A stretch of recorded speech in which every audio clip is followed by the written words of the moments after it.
Hello,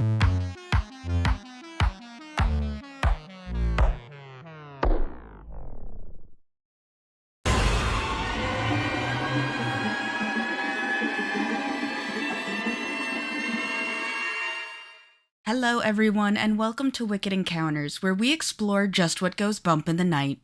I'm your host, Allie, and it's every horror nerd's favorite time of year, October. In celebration of the spookiest month, I've compiled a list of movies that I think are worth sharing with you guys, and I'm calling it the 31 Days of Wicked Horror. We're on the 6th day of October now, but in case it's your first time checking in, I'll tell you how I've selected these movies that I believe are worthy enough for you to watch. But first, the rules. None of the movies are going to be older than 20 years, so we can add some newer videos to our must-watch list instead of continuing to repeat the same ones from 50 years ago. Hi, OG Carrie. Hi, how are you? Secondly, I'll be providing the synopsis and plot of the movies for those who may not like surprises or just want to listen to know what the movies are about. There will be a slide letting you know when we're coming up on it, and I'll let you know where it's safe to click on to avoid spoilers. Also, while many of the movies are streamable, I'm not going to really provide the info on where you can watch them because it varies based on where you live, and streaming services like to change things every single month, even if it's a good movie. Finally, I'm going to give you some reasons as to why the movie stands out and why I think you'll like it. So, 6th on our list is A Quiet Place. A Quiet Place is a 2018 American post-apocalyptic horror film directed by John Krasinski.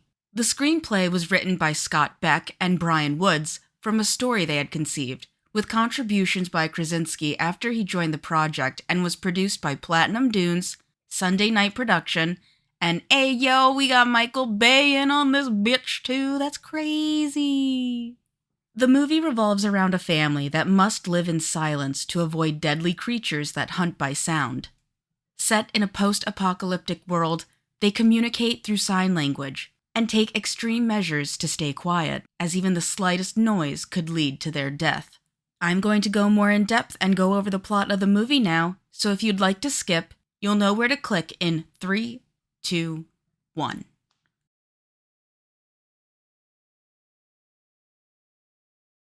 The film opens on day 89 of the invasion, where we see the Abbott family, parents Lee and Evelyn, and their 3 children, Reagan, Marcus, and their youngest son, Beau, foraging for supplies in a deserted town. The scene is tense and eerily quiet, establishing the film's central element, the necessity of silence in this dangerous new world. The family communicates through American Sign Language, which they all know because Reagan is deaf.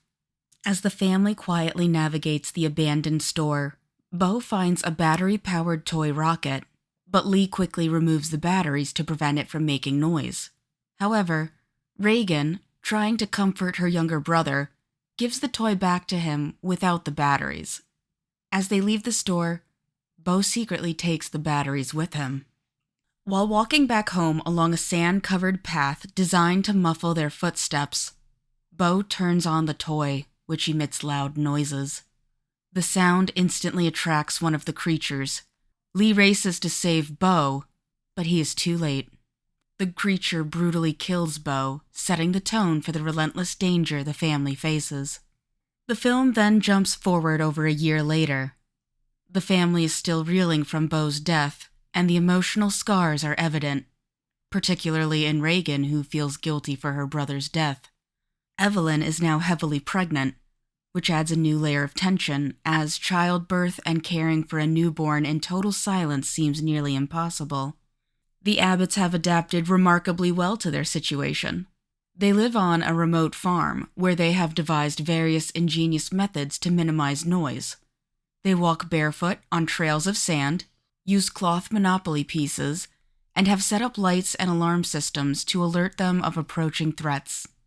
Lee spends his time working on a hearing aid for Reagan, despite previous failed attempts, and setting up surveillance cameras to monitor the area. Tension builds as Lee takes Marcus to a nearby river to teach him survival skills, and to show him how some noises, like running water, can mask their presence from the creatures. During this time, Reagan, feeling isolated and burdened by guilt, decides to visit Beau's grave against her father's wishes. Evelyn, meanwhile, stays home, where her labor begins unexpectedly. As Evelyn's labor intensifies, she accidentally drops a photo frame, creating a loud noise that attracts the creatures. In a desperate attempt to protect herself and her unborn child, Evelyn struggles to remain silent while in excruciating pain.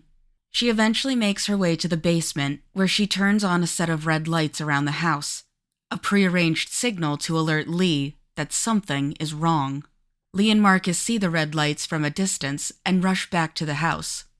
As Marcus distracts the creatures with a series of firecrackers, Lee enters the house to find Evelyn, who has given birth but is hiding with the baby in a soundproofed basement room he had prepared. Reagan returns to the farm, and the family reunites briefly.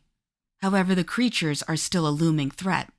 The most tense moment of the film occurs when one of the creatures corners Lee and the children near a silo. In a heart-wrenching scene, Lee sacrifices himself to save his children. He signs "I love you" to Reagan, finally giving her the reassurance she longed for, before screaming to draw the creature's attention away from the children. The creature kills Lee, but Marcus and Reagan manage to escape back to the house. Reagan and Marcus hide with Evelyn and the baby in the basement.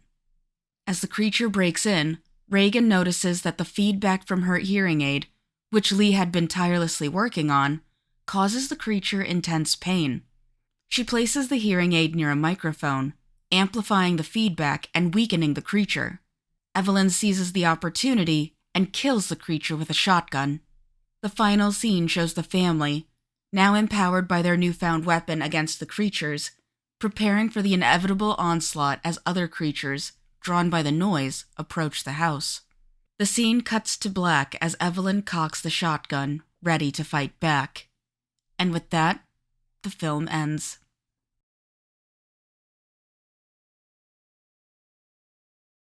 Hola, welcome back! To those who stayed, I hope you enjoyed what you heard enough to give it a watch.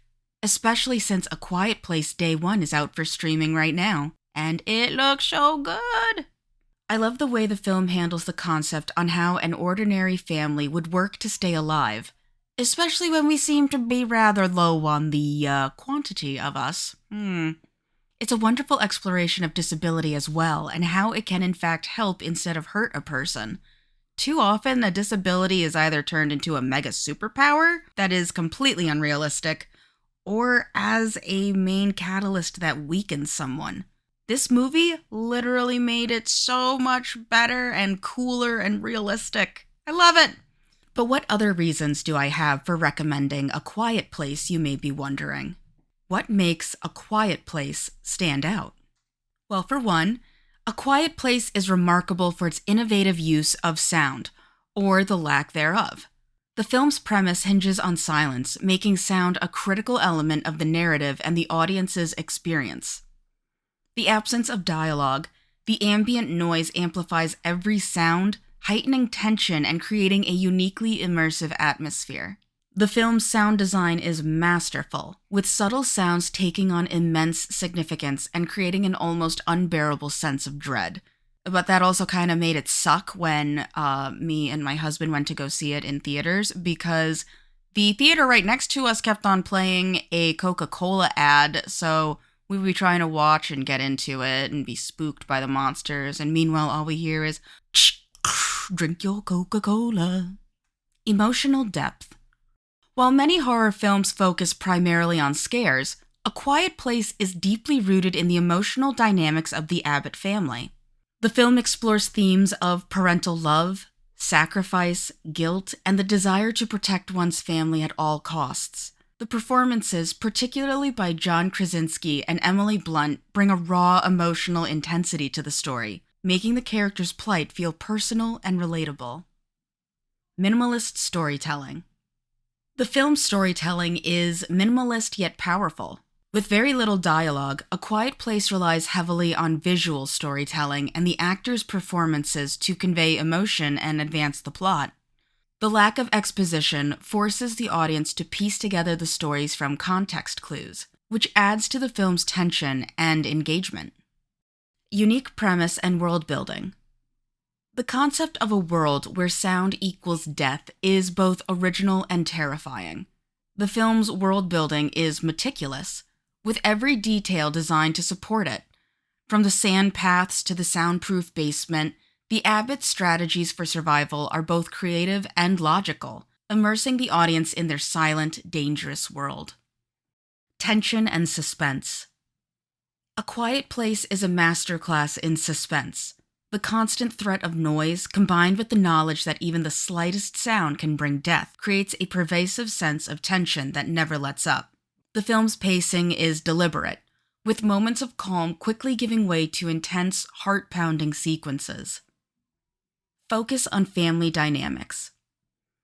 At its core, A Quiet Place is as much a family drama as it is a horror film. The relationships between the characters, particularly the strained bond between Lee and Reagan, are central to the story. The film explores the lengths to which parents will go to protect their children, and the emotional toll of living in constant fear. Empowerment through disability. Reagan's deafness, initially seen as a vulnerability, becomes a source of strength and ultimately the key to the family's survival. The film's portrayal of a deaf character is empowering and adds depth to the narrative. Millicent Simmons, who is deaf in real life, brings authenticity to the role and enhances the film's representation of disability. Cinematic craftsmanship. The film's direction, cinematography, and editing are all top-notch. John Krasinski's direction is confident and precise, with careful attention to detail. The cinematography captures the bleak, desolate beauty of the post-apocalyptic world, while the editing maintains a relentless pace that keeps the audience on edge. Universal themes. Beyond its horror elements, A Quiet Place resonates with universal themes of survival, sacrifice, and the power of family bonds. The film's exploration of parenthood and the fear of failing to protect one's children strikes a chord with audiences, making the horror feel more profound and emotionally resonant. A Quiet Place stands out in the horror genre for its originality, emotional depth, and innovative use of sound. It combines intense suspense with a compelling family drama, creating a film that is both terrifying and deeply moving. Its unique premise and execution have left a lasting impact on audiences and the horror genre as a whole. And that's it for The Quiet Place. But don't worry, I have 25 more movies that I'll be sharing with you. What do you think they could be? How do you feel about A Quiet Place being on the list? Would it make it onto yours? How do you feel about the way it handles the aliens, and how would you have taken care of them? Would you have survived? Let me know in the comments. I'd love to discuss horror movies more in depth with you all, so feel free to join the Wicked Encounters Discord group. If you like what I do and want to support me, maybe consider liking the video, subscribing to the channel, and clicking the little bell icon so you know when I post. If you want to support me in other ways, maybe check out my Patreon. Speaking of, I'd like to give a big thank you to my patrons, Nakala and Beefalump. You guys keep me caffeinated to stay awake and see all these wonderful spooky movies. Thanks! Well, that's all I've got time for today. Remember, I'm Allie, this is Wicked Encounters, and I'll see you next time. Bye!